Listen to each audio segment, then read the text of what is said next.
Assalamualaikum warahmatullahi wabarakatuh. Selamat datang di kelas daring PPKN. Apa kabar anak-anakku sekalian? Semoga dalam kondisi sehat walafiat. Yang sedang sakit semoga segera diberikan kesembuhan ya.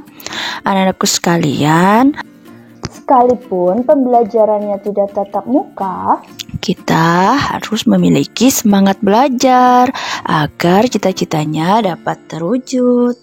Oke anak-anakku sekalian, kali ini kita akan mempelajari materi tentang nilai-nilai Pancasila dalam penyelenggaraan pemerintahan. Anak-anakku sekalian, penyelenggaraan negara mempunyai peran penting dalam mewujudkan tujuan negara. Nah, anak-anakku sekalian, tujuan yang sudah diamanatkan dalam pembukaan Undang-Undang Dasar Negara Republik Indonesia tahun 1945 yaitu melindungi segenap bangsa Indonesia dan seluruh tumpah darah Indonesia, memajukan kesejahteraan umum, mencerdaskan kehidupan bangsa dan ikut melaksanakan ketertiban dunia yang berdasarkan kemerdekaan, perdamaian abadi, dan keadilan sosial. Nah, anak-anakku sekalian, oleh karena itu, sejak proklamasi kemerdekaan pada tanggal 17 Agustus 1945, pemerintah negara Republik Indonesia bertekad menjalankan fungsi pemerintahan negara ke arah tujuan yang dicita-citakan. Nah, anak-anakku sekalian, jadi penyelenggaraan pemerintahan tentu harus dilaksanakan sesuai dengan dasar negara kita, yaitu Pancasila. Sebagai negara hukum, Pancasila menjadi dasar negara serta sumber-sumber nilai dalam segala kehidupan berbangsa dan bernegara. Nah, anak-anakku sekalian, nilai-nilai Pancasila menurut Kailan berdasarkan pemikiran filsafat Pancasila sebagai filsafat pada hakikatnya merupakan suatu nilai. Adapun rumusannya sebagaimana tercantum dalam pembukaan Undang-Undang Dasar Negara Republik Indonesia tahun 1945 adalah sebagai berikut. Menurut Winarno, kelima sila dari Pancasila pada hakikatnya adalah suatu nilai. Nilai-nilai yang merupakan perasan dari sila-sila Pancasila tersebut adalah sebagai berikut. Yang pertama, nilai ketuhanan. Yang kedua, nilai kemanusiaan. Yang ketiga, nilai persatuan. Yang keempat, nilai kerakyatan. Dan yang kelima, nilai keadilan. Nah, jadi anak-anakku sekalian, nilai-nilai tersebut selanjutnya menjadi sumber nilai bagi penyelenggaraan kehidupan bernegara Indonesia. Dalam filsafat Pancasila disebutkan bahwa ada 3 tingkatan nilai, yaitu nilai dasar, nilai instrumental, dan nilai praksis. Ada yang tahu ketiga nilai tersebut? Oke, kita bahas. Yang pertama, nilai dasar. Nah, jadi anak-anakku sekalian, nilai dasar ini nilai yang mendasari nilai instrumental. Nilai dasar merupakan asas-asas yang kita terima sebagai dalil yang bersifat sedikit banyak mutlak. Kita menerima nilai dasar itu sebagai sesuatu yang benar atau tidak perlu dipertanyakan lagi. Yang kedua, nilai instrumental. Apa sih nilai instrumental ini? Nah, jadi nilai instrumental ini adalah nilai yang berperan sebagai pelaksana umum dari nilai dasar. Umumnya berbentuk norma sosial, norma hukum yang selanjutnya akan terkristalisasi dalam peraturan, serta mekanisme lembaga negara. Yang ketiga adalah nilai praksis. Apa sih itu nilai praksis? Nah, jadi nilai praksis ini adalah realisasi dari nilai dasar dan nilai instrumental berupa pengalaman yang bersifat nyata di dalam kehidupan bermasyarakat, berbangsa, dan bernegara. Nilai ini sesungguhnya menjadi batu ujian apakah nilai dasar dan nilai instrumental itu benar-benar hidup dalam masyarakat Indonesia ataukah sebaliknya. Nah, jadi dalam nilai praksis ini kita harus mewujudkan memberikan atau menunjukkan sikap-sikap positif yang sesuai dengan nilai-nilai dalam Pancasila dalam kehidupan sehari-hari. Nah, anak-anakku sekalian, nilai-nilai dasar Pancasila tercantum dalam sila Pancasila, yaitu ketuhanan yang Maha Esa, kemanusiaan yang adil dan beradab, persatuan Indonesia, kerakyatan yang dipimpin oleh hikmat kebijaksanaan dalam permusyawaratan perwakilan, dan keadilan sosial bagi seluruh rakyat Indonesia.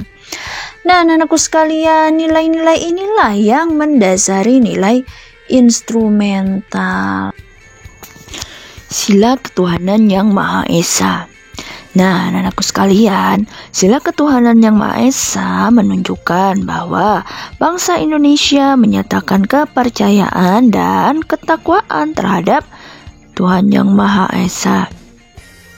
Oleh sebab itu, manusia Indonesia percaya dan takwa kepada Tuhan yang Maha Esa sesuai dengan agama dan kepercayaannya masing-masing menurut dasar kemanusiaan yang adil dan beradab. Anak-anakku sekalian, pada kehidupan masyarakat perlu dikembangkan sikap saling menghormati dan bekerja sama antara para pemeluk agama dan penganut kepercayaan yang berbeda-beda. Hal itu untuk membina kerukunan hidup di antara sesama umat beragama dan kepercayaan terhadap Tuhan yang Maha Esa. Nah, anak-anakku sekalian, yang kedua, sila kemanusiaan yang adil dan beradab. Nah, ini menunjukkan bahwa setiap manusia diakui dan diperlakukan sesuai dengan harkat dan martabat sebagai makhluk Tuhan yang Maha Esa. Jadi anak-anakku sekalian, setiap manusia itu memiliki derajat, hak, dan kewajiban asasi yang sama, serta tidak boleh dibeda-bedakan, baik dari sukunya, keturunannya, agama, kepercayaan, jenis kelamin, kedudukan sosial, serta warna kulitnya, dan sebagainya ya anak-anak sekalian. Nah, oleh karena itu kita perlu mengembangkan sikap saling mencintai sesama manusia, tenggang rasa dan tepat salira, serta tidak semena-mena terhadap orang lain. Selanjutnya, yang ketiga, sila persatuan Indonesia. Sila persatuan Indonesia menunjukkan bahwa manusia Indonesia selalu menempatkan persatuan, kesatuan, serta kepentingan dan keselamatan bangsa dan negara di atas kepentingan pribadi atau golongan. Nah, hal itu menunjukkan bahwa manusia Indonesia sanggup serta rela berkorban untuk kepentingan negara dan bangsa apabila diperlukan. Nah, sikap tersebut tentunya dilandasi oleh rasa cinta kepada tanah air dan bangsanya. Selanjutnya, sila keempat, kerakyatan yang dipimpin oleh hikmat kebijaksanaan dalam permusyawaratan perwakilan. Nah, anakku sekalian, sila keempat ini memperlihatkan bahwa manusia Indonesia sebagai warga negara dan masyarakat Indonesia mempunyai kedudukan, hak, dan kewajiban yang sama. Dalam menggunakan hak-haknya, setiap orang menyadari perlunya selalu memperhatikan serta mengutamakan kepentingan negara dan masyarakat. Kenapa? Karena mempunyai kedudukan, hak, dan kewajiban yang sama. Jadi pada dasarnya tidak boleh ada suatu kehendak pun yang dipaksakan kepada pihak lain. Jadi anak-anakku sekalian, sila keempat ini kalau mau mengambil keputusan diusahakan secara mufakat. Selanjutnya, sila kelima, keadilan sosial bagi seluruh rakyat Indonesia. Anak-anakku sekalian, sila tersebut menunjukkan bahwa manusia Indonesia menyadari hak dan kewajiban yang sama untuk menciptakan keadilan sosial dalam kehidupan masyarakat Indonesia. Nah, anak-anakku sekalian, untuk mencapai hal itu, kita perlu mengembangkan perbuatan yang luhur dan mencerminkan sikap serta suasana kekeluargaan dan kegotong gotong royongan. Nah, jadi kita perlu selalu mengembangkan sikap adil terhadap sesama, menjaga keseimbangan antara hak dan kewajiban, serta menghormati hak-hak orang lain. Nah, seperti yang sudah kita bahas di atas, jadi Pancasila menjadi semacam etika perilaku para penyelenggara negara dan masyarakat Indonesia agar sejalan dengan nilai normatif Pancasila itu sendiri. Oke, anak-anakku sekalian, tadi kita sudah membahas nilai-nilai Pancasila. Sekarang kita akan membahas pelaksanaan nilai-nilai Pancasila dalam penyelenggaraan pemerintahan. Nah, jadi anak-anakku sekalian, dalam melaksanakan tugas dan wewenangnya, pemerintah mempunyai kewajiban memegang teguh Pancasila, melaksanakan Undang-Undang Dasar Negara Republik Indonesia tahun 1945, serta mempertahankan dan memelihara keutuhan NKRI. Oleh karena itu, kita perlu meningkatkan rasa nasionalisme dan kebangsaan dengan jalan merevitalisasi dan mengaktualisasi nilai-nilai Pancasila demi menjaga persatuan dan kesatuan dalam kehidupan berbangsa dan bernegara. Nah, anak-anakku sekalian, ada yang tahu apa sih itu merevitalisasi atau mengaktualisasi nilai-nilai Pancasila? Oke, kita bahas. Jadi anak-anakku sekalian, kalau revitalisasi nilai-nilai Pancasila ini adalah proses menghidupkan atau memahami dan menghayati kembali nilai-nilai luhur Pancasila dalam kehidupan bermasyarakat, berbangsa, dan bernegara. Nah, kalau aktualisasi nilai-nilai Pancasila ini adalah lebih kepada proses penerapan atau pengamalan nilai-nilai Pancasila dalam kehidupan bermasyarakat, berbangsa, dan bernegara. Oke, anak-anakku sekalian, adapun tujuan dari revitalisasi dan aktualisasi nilai-nilai Pancasila, kalian bisa lihat di slide-nya ya. Nah, untuk sasaran dari revitalisasi dan aktualisasi nilai-nilai Pancasila bisa dilihat di slide-nya ya.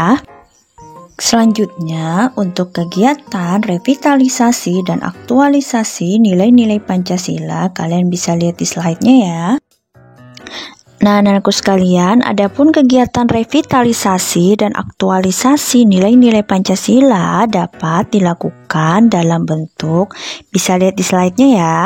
Nah, anak-anakku sekalian, adapun kegiatan dari revitalisasi dan aktualisasi nilai-nilai Pancasila tersebut dilaksanakan dengan pendekatan sebagai berikut. Silakan lihat di slide-nya ya. Nah, anak-anakku sekalian, jadi setiap unsur dalam pemerintahan perlu melakukan pembinaan dan pengawasan terhadap pelaksanaan kegiatan revitalisasi dan aktualisasi nilai-nilai Pancasila. Contohnya, Presiden melakukan pembinaan dan pengawasan terhadap para menterinya. Selanjutnya, Menteri Dalam Negeri melakukan pembinaan dan pengawasan terhadap gubernur. Nah, begitu pula selanjutnya sampai ke tingkat kecamatan. Oke, anak-anakku sekalian, sekian dari materi hari ini. Bila ada yang masih belum dipahami, silakan ditanyakan. Sekian dari Ibu akhiri. Wassalamualaikum warahmatullahi wabarakatuh.